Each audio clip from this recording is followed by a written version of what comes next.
दोस्तों, इस वीडियो में मैं आपको नबी पाक सल्लल्लाहु अलैहि वसल्लम और हज़रत खदीजा की मोहब्बत का किस्सा सुनाऊंगी। प्लीज़ इसको ज़रूर सुनिएगा। हमारे नबी पाक सल्लल्लाहु अलैहि वसल्लम हज़रत खदीजा से इतनी मोहब्बत किया करते थे कि हज़रत आयशा फरमाती हैं कि मैंने नबी पाक की तमाम बीवियों पर कभी इतना रश्क नहीं किया था जितना मैं सैयदना हज़रत खदीजा पर किया करती थी। हालाँकि मैंने उन्हें कभी देखा नहीं था, लेकिन नबी पाक उनकी वफ़ात के बाद भी उनसे इतनी मोहब्बत किया करते थे कि जब भी कभी कोई जानवर कुर्बान करते तो हज़रत खदीजा की सहेलियों के घर गोश्त बतौर गिफ्ट भेजा करते थे। तो मैं कहती, या रसूल अल्लाह, आप हज़रत खदीजा से इतनी मोहब्बत क्यों करती हैं? हज़रत खदीजा जैसा और कोई नहीं।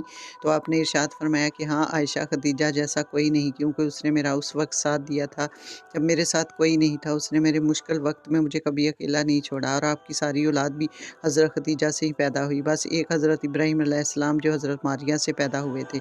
सुभान अल्लाह! अगर आप नबी पाक सल्लल्लाहु अलैहि वसल्लम और उसकी आल से मोहब्बत करते हैं तो एक दफ़ा इस वीडियो को लाज़मी शेयर कीजिएगा।